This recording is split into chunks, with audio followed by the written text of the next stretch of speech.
Assalamualaikum warahmatullahi wabarakatuh. Saya Elvi Rahmi, calon guru penggerak angkatan 9 dari Kota Bukit Tinggi. Pada hari ini untuk memenuhi tugas 3.1 demonstrasi kontekstual tentang pengambilan keputusan berdasarkan nilai-nilai kebajikan. Bersama ini saya bersama Ibu Yosnita Yohanis SPD, Kepala Sekolah SDN 13 Bukit Apit Puhun, Kota Bukit Tinggi. Baiklah Ibu, sedikit ini akan bertanyakan tentang bagaimana pengambilan keputusan yang telah Ibu lakukan selama Ibu menjabat sebagai kepala sekolah. Ibu, selama ini bagaimana Ibu dapat mengidentifikasi kasus-kasus yang merupakan dilema etika atau rujukan moral? Baik, kalau dilema etika itu kasus di mana kita dihadapkan pada dua pilihan. Yang satu benar dan yang lainnya juga benar.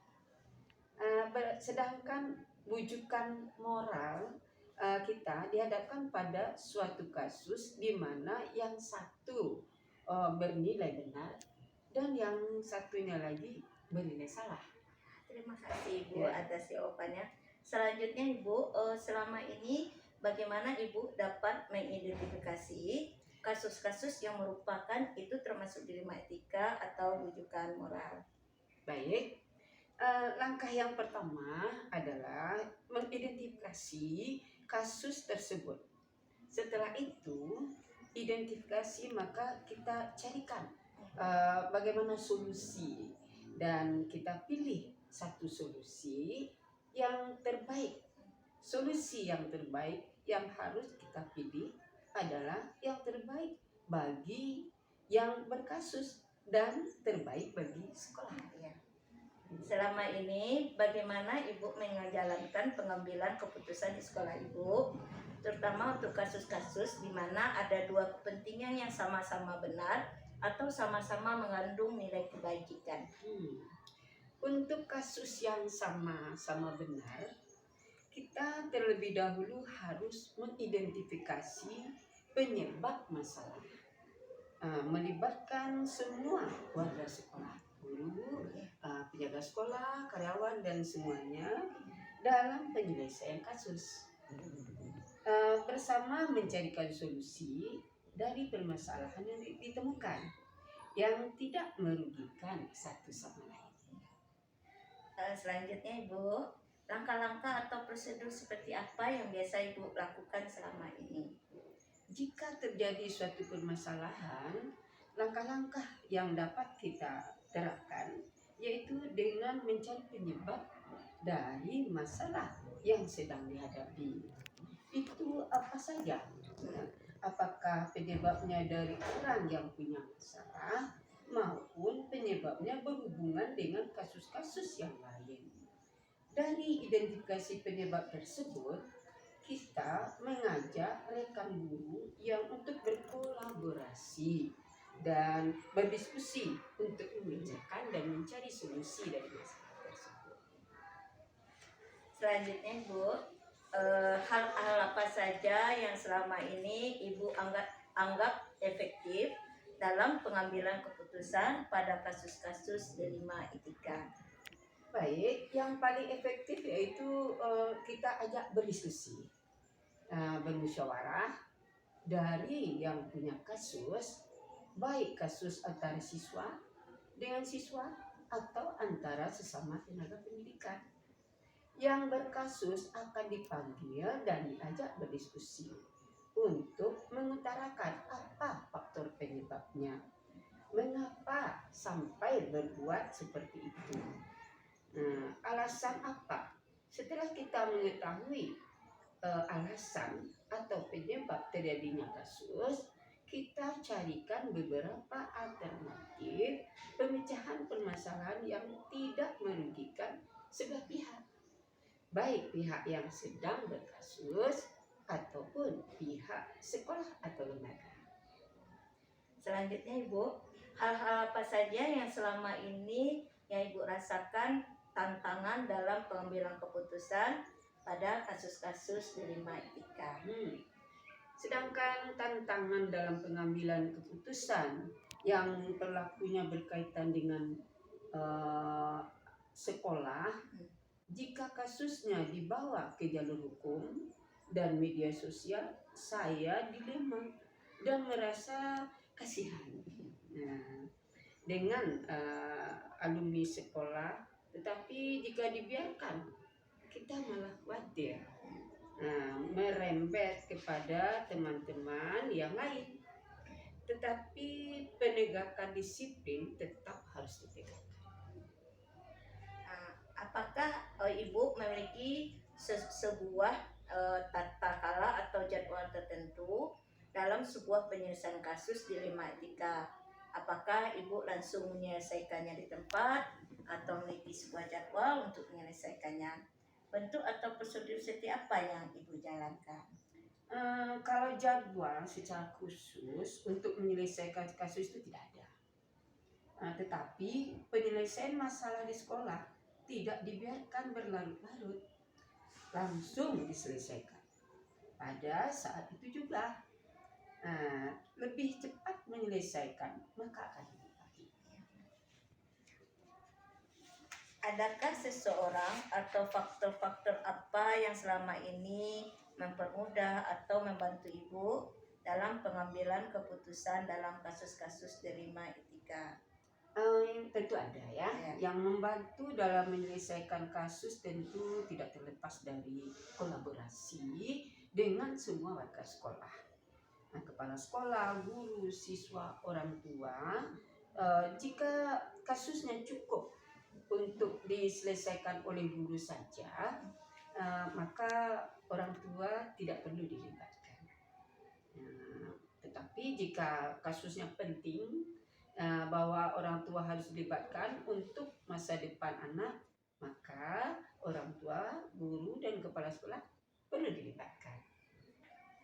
Dari semua hal yang Ibu sampaikan, pembelajaran apa yang dapat Ibu petik dari pengalaman Ibu dalam mengambil keputusan dilema etika Ibu? Ya, kalau masalah dilema etika itu bukan hanya masalah kita sendiri atau masalah anak sendiri. Tentunya di sini kita membutuhkan musyawarah, mufakat, dan kolaborasi dengan semua pihak yang bisa mendorong untuk pencapaian penyelesaian masalah tersebut. Terima kasih Ibu atas wawancara kita hari ini. Ibu telah meluangkan waktu untuk saya untuk wawancara Ibu. Terima kasih lagi. Terima kasih Bu. Assalamualaikum warahmatullahi wabarakatuh. Saya Elvi Rahmi, calon guru penggerak Angkatan 9 Kota Bukit Tinggi. Bersama ini untuk memenuhi tugas 3.1 tentang demonstrasi kontekstual bagaimana pengambilan keputusan yang bernilai kebajikan. Maka bersama ini saya bersama Bapak Noviar Arif, Kepala SDN 12 Puhun Pintu Kabun, Kota Bukit Tinggi. Baiklah Pak, kita mulai untuk sedikit bertanya-tanya tentang bagaimana Bapak selama ini dalam menjabat sebagai kepala sekolah dalam pengambilan keputusan berdasarkan nilai-nilai kebajikan ya Pak ya. Yang pertama, selama ini bagaimana Bapak dapat mengidentifikasi kasus-kasus yang merupakan dilema etika atau bujukan moral? Baiklah ya. Dilema etika itu etik apa ada etik ya? Etik itu adalah apa Pak? Etika itu, dilema etika itu bagaimana? Ya, perbuatan. Kalau Bapak mengambil keputusan, kalau ada satu pilihan benar, yang lainnya juga benar, Bapak mengambilnya berdasarkan skala kebutuhan. Di antara yang dua yang benar itu, mana yang paling dibutuhkan dulu, itu yang diambil keputusannya. Sebab dengan mendahulukan yang penting itu, ya tentu kepentingan yang lain akan mengikut saja. Ya, baik Pak. Selama ini bagaimana Bapak dapat mengidentifikasi kasus-kasus yang merupakan delima etika atau bujukan moral? Yang pertama dulu yang kita lakukan tentunya mengidentifikasi kasus. Setelah diidentifikasi, baru dicarikan beberapa solusinya. Nah, solusi yang terbaik yaitu solusi yang tidak merugikan satu pihak, saling menguntungkan kedua pihak, baik yang berkasus maupun yang menyelesaikan kasus. Gitu ya. Ya. Berarti Bapak dalam menyelesaikan kasus memberikan solusi yang terbaik, tidak merugikan pihak yang manapun ya Pak ya. Ya. Selanjutnya Pak, bagaimana Bapak menjalankan pengambilan keputusan di sekolah Bapak, terutama untuk kasus-kasus di mana ada dua kepentingan yang sama-sama mengandung nilai-nilai kebajikan? Hampir sama mungkin dengan jawaban pertanyaan yang tadi. Ya, kita penghitungan dulu kepentingannya. Mana yang lebih penting? Kalau sudah diketahui mana yang lebih penting, nah itu yang kita identifikasi, itu yang kita lakukan. Sehingga ya yang memang skala kebutuhannya memang itu yang didahulukan, ya itu kita laksanakan. Berarti Bapak mendahulukan kepentingan mana yang lebih penting daripada yang penting ya Pak ya. Tentu dengan pengambilan karena sama-sama benar dan mengandung nilai-nilai kebajikan ya Pak ya. Selanjutnya langkah-langkah atau prosedur seperti apa yang biasa Bapak lakukan selama ini dalam Bapak mengambil keputusan? Ya, pertama dulu mengidentifikasi ya. Ya, kita identifikasi permasalahannya. Setelah diidentifikasi tentu sudah ada skala prioritasnya. Nah, ini penting, ini menengah penting, ini sangat kurang penting. Tentunya yang kita lakukan adalah yang benar-benar penting dulu.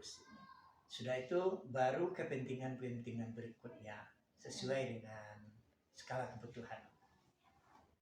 Nah, berarti Bapak mengklasifikasi dulu ya Pak ya, sangat penting, yang penting dan kurang penting. Dan Bapak tentu lebih mendahulukan dulu yang sangat penting. Ya. Selanjutnya lagi Pak, hal apa saja yang selama ini Bapak anggap efektif dalam pengambilan keputusan pada kasus-kasus delima etika ini? Yang dilakukan yang paling efektif adalah tentunya pertama berdiskusi dulu. Berdiskusi, bermusyawarah dengan yang punya kasus.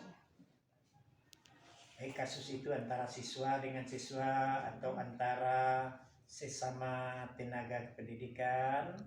Setelah diidentifikasi, setelah berdiskusi, tentunya kita tahu faktor penyebabnya.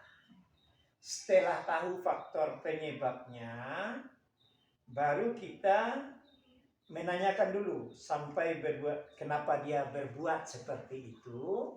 Sudah itu alasannya apa berbuat seperti itu, baru kita carikan beberapa alternatif penyelesaian. Berarti Bapak berdiskusi dulu ya Pak ya dengan yang mempunyai kasus, lalu menanyakan, lalu berdiskusikan apa solusi yang terbaik yang tidak merugikan semua pihak ya Pak ya. Selanjutnya Pak, hal-hal apa saja yang selama ini merupakan tantangan bagi Bapak dalam pengambilan keputusan pada kasus-kasus delima etika? Pengambilan keputusan yang menjadi tantangan Bapak. Yang menjadi tantangan, ya itu kita sudah membudayakan rasa kekeluargaan ya. Jadi kalau mengambil keputusan untuk kekeluargaan, untuk keluarga namanya, tentunya sulit kita mempertimbangkannya. Mau diputuskan begini, nanti mungkin akan, nah begitu. Jadi rasa kekeluargaan itu yang sangat menyebabkan kita sulit mengambil keputusan. Berarti kalau di dalam pengambilan keputusan itu namanya rasa keadilan melawan rasa kasihan. Iya, betul. Rasa keadilan melawan rasa kasihan. Jadi selanjutnya Pak, apakah Bapak memiliki sebuah tata kala atau jadwal tertentu dalam sebuah penyelesaian kasus dilematika? Maksudnya apa Bapak langsung menanganinya atau di tempat gitu, atau Bapak memberikan jadwal untuk menyelesaikannya? Seperti apa bentuk prosedur yang Bapak jalankan selama untuk mengatasi kasus-kasus dilematika? Jadwal untuk penyelesaian kasus tidak ada ya. Karena kasus itu kan bukan direncanakan, tidak ada jadwalnya. Akan tetapi apabila ada kasus itu sekecil apapun, nah itu langsung kita selesaikan. Sebab kasus besar itu kan berdasarkan dari yang kecil. Kayak yang kecil-kecil dibiarkan nanti bertumbuh menjadi kasus besar. Nah, jadi selama ini Bapak kalau ada kasus langsung diselesaikan. Berarti Bapak sesuai dengan pepatah Minang tadi ya Pak ya. Orang tasanduangnya dari batu gadang dan apa? Di batu. Ya, Pak. Itu sangat menginspirasi. Selanjutnya Pak, apakah ada seseorang atau faktor-faktor apa yang selama ini yang mempermudah atau membantu Bapak dalam pengambilan keputusan dalam kasus-kasus dilematika? Ya, faktor yang membantu ya jelasnya kolaborasi ya. Ya. Kita berkolaborasi dengan teman-teman di sekolah. Ada juga dengan komite tetangga dekat sekolah. Jadi hal ini tidak boleh kita lepaskan karena ya mungkinlah suatu permasalahan kita menyelesaikan sendiri. Ya. Dengan kolaborasi dengan warga sekolah ya Pak ya, dengan komite dan lingkungan sekolah sehingga pengambilan keputusan dapat dijalankan bersama-sama ya Pak ya. Selanjutnya Pak, dari semua hal yang telah kita bincang-bincangkan, semua hal yang telah Bapak sampaikan tadi, pembelajaran apa yang Bapak petik dari pengalaman Bapak selama menjadi kepala sekolah dalam mengambil keputusan dilematika ini Pak? Yang perlu kita garis bawahi ya, yang perlu kita paham benar bahwasanya dalam kehidupan ini pasti ada masalah. Tidak ada. Nabi Muhammad sendiri jauh lebih banyak masalahnya dengan kita. Kalau sekarang kita sudah menghadapi daerah yang aman. Kalau di zaman Nabi Muhammad itu jahiliyah yang dihadapinya. Zaman jahiliyah itu tidak ada petunjuk mana yang betul.